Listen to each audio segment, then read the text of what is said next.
I want to bring up a term that a lot of younger people have never heard. Now, while our uh, media and our government, the Biden administration, continues to push for war with Russia, uh, even as the president of Ukraine has stated that there is no imminent invasion of Ukraine by Russia that is inevitable. There is no the president of Ukraine said that no Russian invasion is imminent. Um, and yet our media keeps on pushing this. Pardon me, I had to make an adjustment there. And back in the 1970s, we had what was called détente with Russia. It was détente is a state of decreased tensions especially between two countries. The reason that we had détente was because of what was recognized, a term that was coined and was widely used in the 1970s. MAD. It stands for Mutually Assured Destruction. That's because the United States and Russia are two, major nuclear powers. Because back then, our presidents recognized that if we started a war with Russia, that it would end in nuclear annihilation. If we launch nuclear weapons, they launch nuclear weapons. Well, now there are multiple nuclear superpowers. We know that, okay, we've got nuclear weapons. Russia has nuclear weapons. China has nuclear weapons. India has nuclear weapons. Pakistan has nuclear weapons. And while they deny it, Israel has nuclear weapons. Aside from that, there are really no nuclear superpowers. No matter what our media says, no, Iran does not have nuclear weapons. So, if one nuclear weapon gets launched, chances are all of these, there's no way to know until it is on its downward trajectory. There is no way to know where that weapon would be headed. An ICBM goes up into the stratosphere and comes back down. So if it seems to be pointed from America toward Russia, well, it could also be pointed toward China. It could also be headed toward India.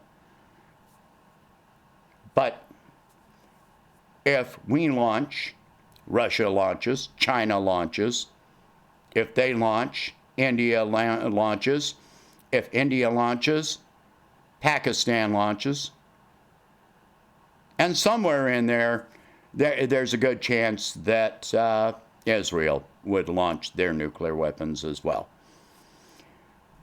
So this is why it is called MAD, because it is complete madness to even think of starting a war between two nuclear powers. I'll reiterate something I've said before. China has a no first strike policy. Russia has a no first strike policy. The United States does not have a no first strike policy. In fact,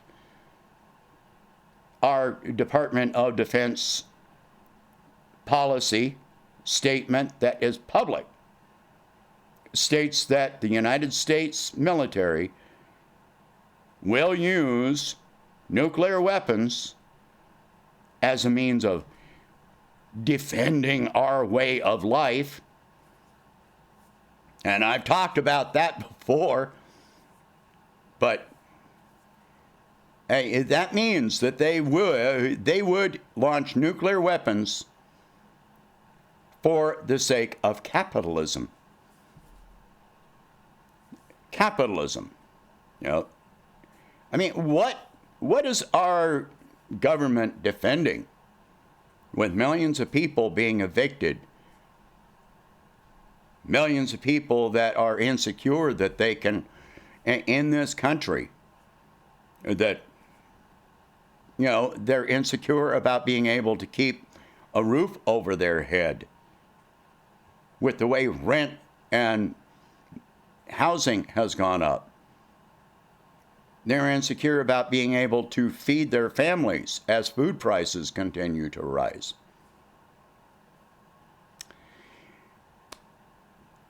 Yeah, just to think about launching a full-scale war, which this would actually absolutely be. Back in World War II, we had rationing. Well, we were able to ration food back then, but even then, people were growing, you know, victory gardens, subsistence gardens, which most Americans don't even know how to do. If you live in the city, you don't even have the space.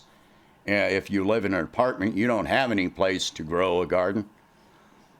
If you live in a rental house like I do, chances are you're not going to be allowed to plant a garden. Many homeowners associations ban the planting of a garden unless it is decorative. If you want to grow a subsistence garden, you're not going to be allowed to under the rules of the homeowners association. Now, of course, that could change, but even so, if you plant a garden, it's going to take months before you actually produce anything from that garden. If war breaks out, it's going to be on the oceans. We import so much of our food.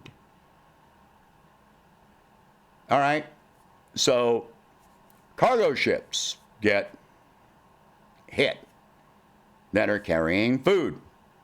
This is one tactic in warfare to attack the supply chain.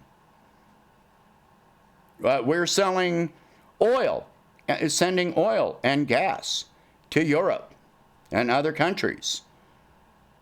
All right, so those get hit. The oceans get further poisoned. And Europe winds up with no oil or gas. How are they going to fight a war with no oil or gas? If NATO launches a war against Russia, China will also respond. They will cut off supplies. So Russia stops sending oil or gas to Europe. Europe, they have 40% of their natural gas comes from Russia. 25% of their oil comes from Russia. Iran gets involved, and they cut off the Strait of Hormuz. And so oil is blocked from leaving the country. You sink a few ships in the narrow of that strait, and that strait is impassable. What happens? In World War II, we were able to ramp up production of weaponry and military vehicles and so forth because we had a large industrial base from which to build. That had been in place since World War I, before we got involved in World War I, because we were selling weapons to the Allies before we ever got involved. So our weapons production was already in place. We were able to convert to weapons production during World War I because of the Industrial Revolution prior to that. Today, we don't have enough steel production. We import most of our steel. From where? Mostly from China. You cut off that supply, how are we going to build anything? Oh, well, we can ramp up production. No, we can't do that like we did during World War II or World War I, because we don't have the existing infrastructure to do it. Today, most of our advanced military equipment uses rare earth minerals, 80% of which comes from China. They cut off rare earth, the exportation to the United States of rare earth minerals, which they would, and our advanced weaponry is just useless. We can't repair damaged vehicles. We can't build new ones. Look what is happening right now with vehicle production. You talk about rationing, you have to have something to ration. When we already have so many Americans that are food insecure, what are you going to ration? We've got people in line by the millions for food banks. We've got, fuel prices, energy prices going up and up and up. What are you going to ration? Are you going to tell everybody to turn off their heat? Turn off their air conditioning? What happens when you start hitting satellites? You cut off communications. China has an alternative to the GPS system, which is allegedly more accurate than the GPS system. Theirs is brand new. Ours is 30, 40 years old. So it is absolute madness to even think of going to war with Russia. And there's no point to it. There is absolutely no point. I've said before, if Russia was going to invade Ukraine, they would have done so before this point. They wouldn't have been waiting for NATO to keep on, and the U.S. to keep on sending more weapons and more troops into Ukraine and then invade. Russia is not that foolish. Putin is not that foolish. Lavrov is not that foolish. Period. They're not that idiotic. So all of this is going on. And yet Americans are still on this. You are idiots if you are in favor of starting a war with Russia or China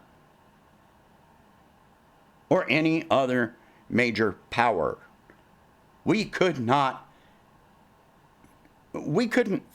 win in Afghanistan or Iraq We've still got forces in Syria and Africa.